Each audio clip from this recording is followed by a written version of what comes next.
Do you really love yourself?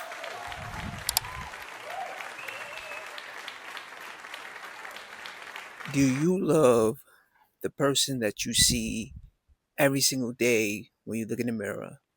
Day in, day out, night in, night out. When you go to work, when you brush your teeth, when you eat your food, when you're at the gym. Do you love the person that you are?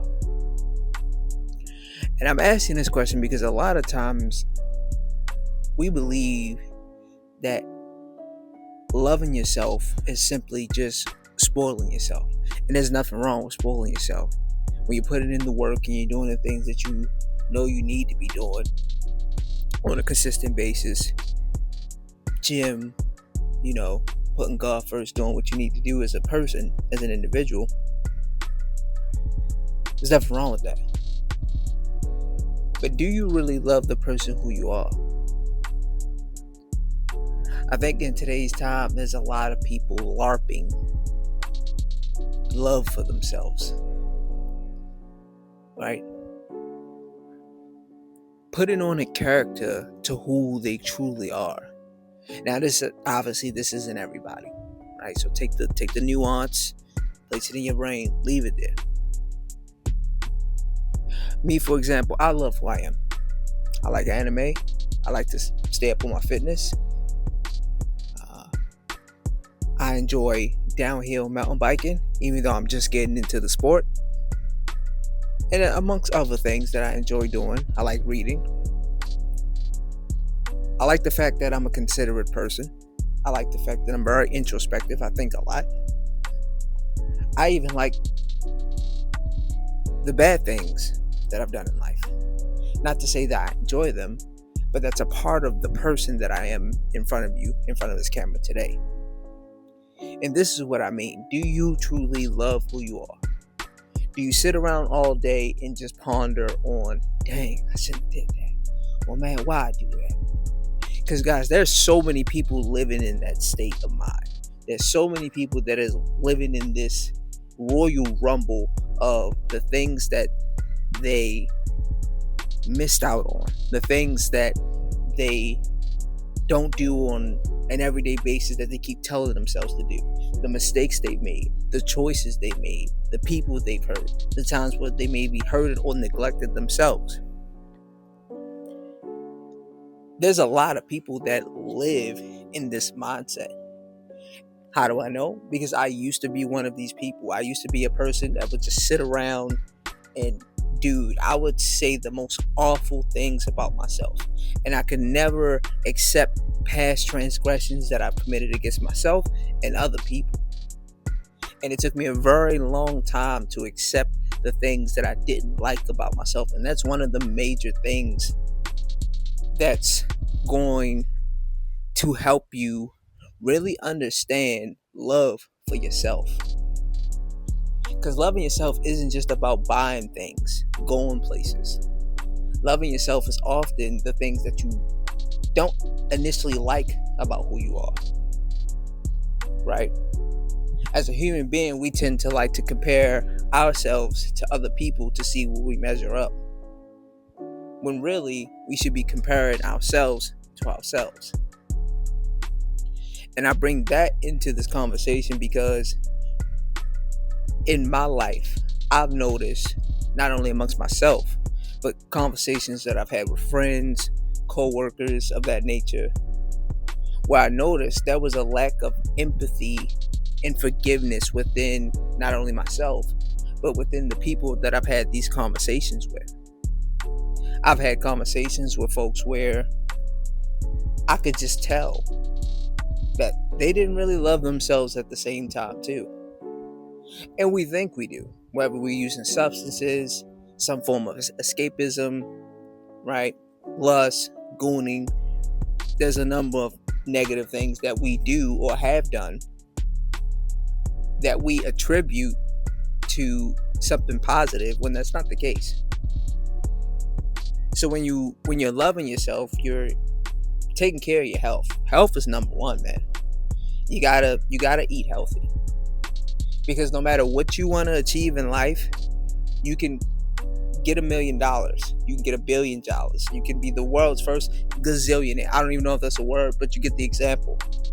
But if you don't have your health, you would trade all of that money in and leave broke to have good health. Right? Are you journaling? Because mental health is a big part of that health. It isn't just the physical, even though the physical plays a major part. You can have an optimum body, a great physique, but have such a poor, broken down mind that it's almost null and void.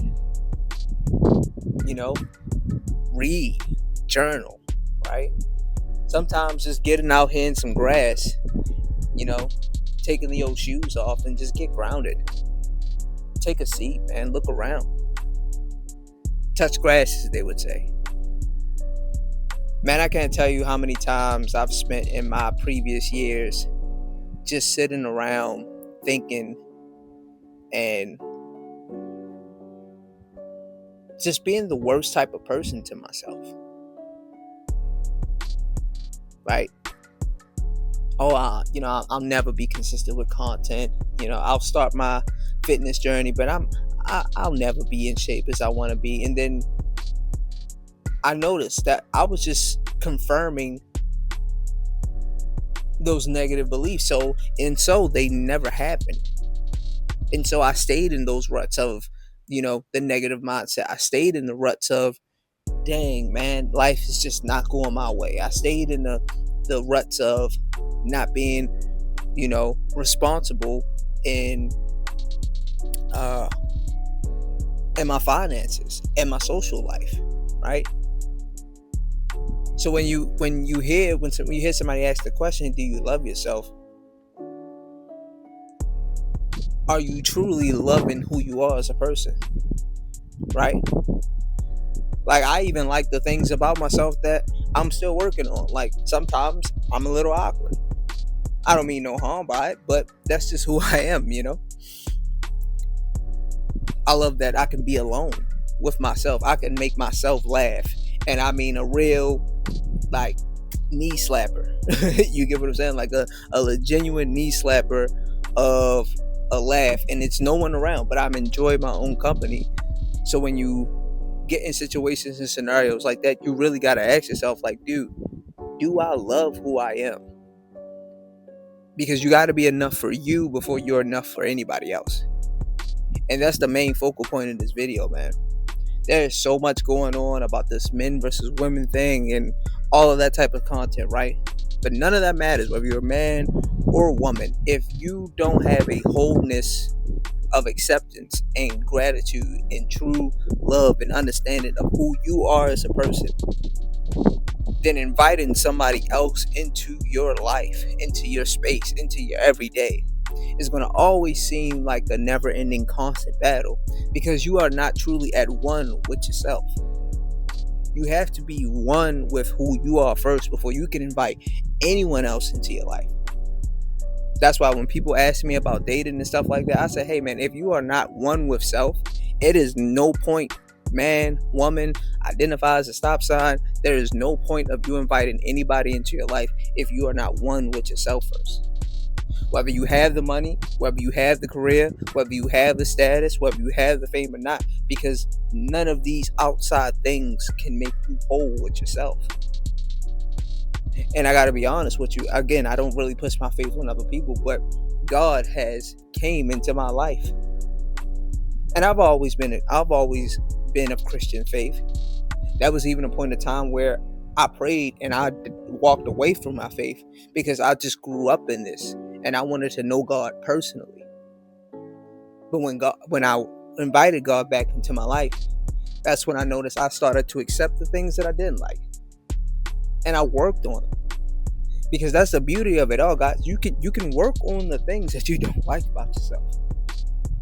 There's nothing wrong with improving who you are as a person. There's nothing wrong with improving your physique. There's nothing wrong with surgery to a degree. Now, should you transform? I don't necessarily know. And I'm not one to tell you not or to do so. But you can improve who you are as a person. But if you're not improving the inside first, this don't matter. It don't matter. It don't matter because you're going to be in that constant struggle of like, yeah, I look good, I feel good, but oh man, I'm I'm still shy on the inside. I still see myself as the selfish person that I used to be. I know there's physical change on the outside. I can see it. But what I see is the broken person that's still on the inside. I still see that child that got let down. I still see that kid that's wondering where their mom at or where their father's at. I'm still seeing, that teenager that had no support. I'm still seeing, the trauma that I've had to endure, whether that was childhood or adulthood, because trauma has no timeline in life. I'm still seeing these things about myself. So you can't even really truly accept the new you because the old you is still in the mirror. So when you have times, and if somebody asks you a question, do you love yourself? How do you feel about you? Check these boxes. How do I feel about me? Am I still pondering on things that I've done in the past that I might not agree with, that I might have regrets with? Have I made peace with that regret? Have I made peace with those decisions? You got to do these things, and they're not easy in no regard. Some are a little bit more, I would say, less difficult to address. But we all have been through some things, so sometimes you got to really sit there and analyze and do the work.